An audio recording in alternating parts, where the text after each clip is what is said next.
say how much of it might have survived intact, or whether there's anything remaining that could compromise our work, if it were discovered by the Combine. We'll need to take a close look at it, of course, but I should be able to give a better opinion within a few hours. If the site is where we think it is, then it should be no more than... I'm gonna cut this short. We may have been spotted. Should never have let her go. There was no stopping her, right? Wait a moment. There's something else here. It's the Borealis. Good God. Incredible! What? The Borealis? It's real?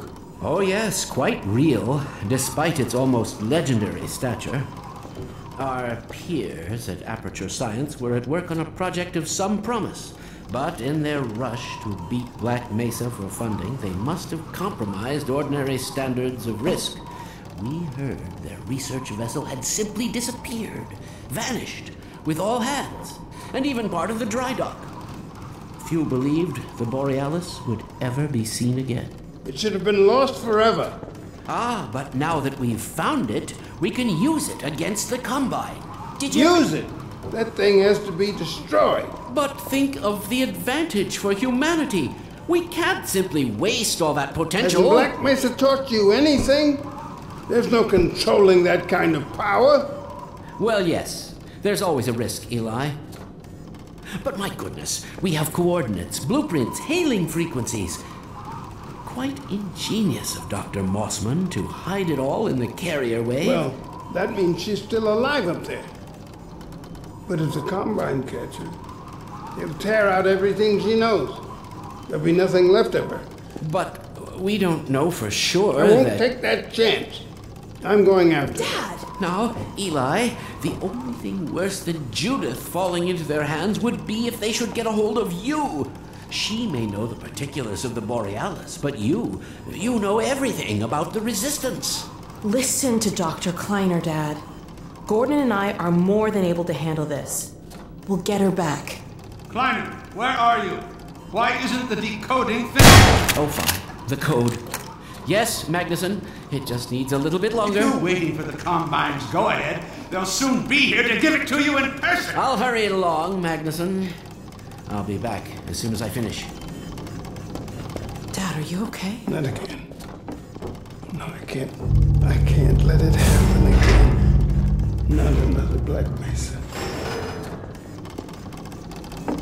Dad, prepare for unforeseen consequences.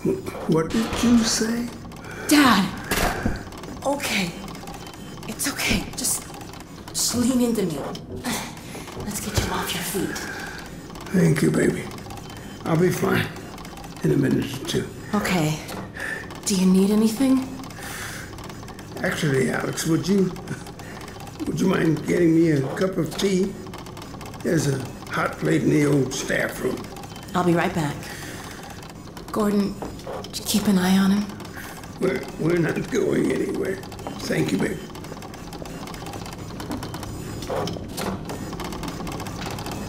Unforeseen consequences. The last time I heard those words was back at Black Mesa. You had just stepped into the test chamber when he whispered them in my ear. You know who I'm talking about. Our mutual friend. When he brought in that crystal, I knew I should have aborted that damn test, but I didn't. The whole world went to hell that day. And now he's using my little girl, putting words in her mouth. God damn it. I should have known when he rescued her it was for his own damn reasons. Gordon, there's so much I need to tell you. Between us, we may finally have a chance of, Here you go. Is everything all right? There's nothing, honey. All right, people, change of plans. There is no way we can launch before those Striders are... Oh, excuse me if I'm interrupting tea time. I'll just step out until you've finished, if that's more convenient. All right, honey. Well, Freeman, I believe I've found the perfect use for you. Follow me, quickly. We'll talk later. I'll catch up with you in a bit.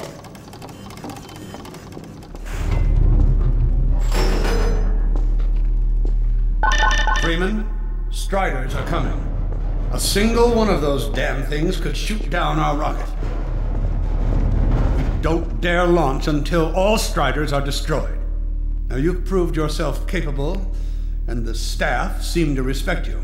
Therefore, I'm putting defense of White Forest and this ingenious new weapon of mine in your hands. We call it the Magnusson device. Not my chosen label, you understand, but it seemed to please the personnel. Now look lively in there. Warm up the delivery port. Whatever you say. Now what it is a sort of sticky bomb, although cleverer than that makes it sound. From your point of view, you merely pitch the device at the Strider's hull, then blow it up. I've struggled with a mechanism for launching the device, but, well, your zero-point energy field manipulator clears up that little problem. Now follow me, and we'll let you get in some practice while we still have time.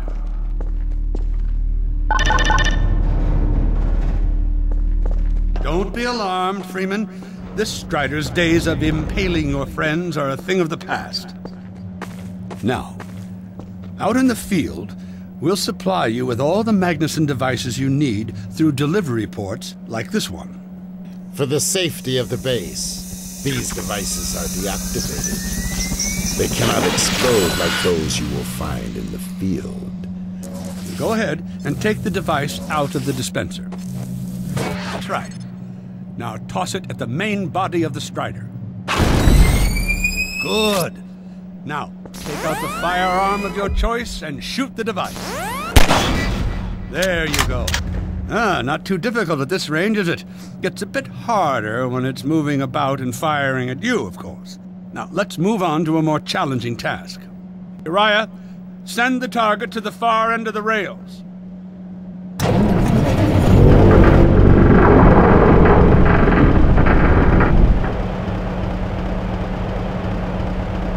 Very well. Try it now.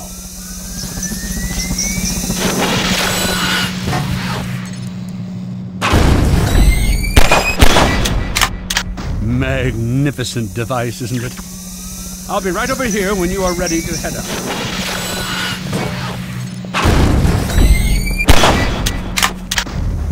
Had enough? Your car is fueled and ready to go. Now, every building in the valley has its own dispenser port, so you'll have ample supply of explosives. Now, I must get back to my rocket, Freeman. I'm relying on you not to squander my trust, or my Magnusson's. Oh, and Freeman, if you pull this off, I might just forgive you for that debacle at Black Mesa. You know the one I mean, involving a certain microwave casserole.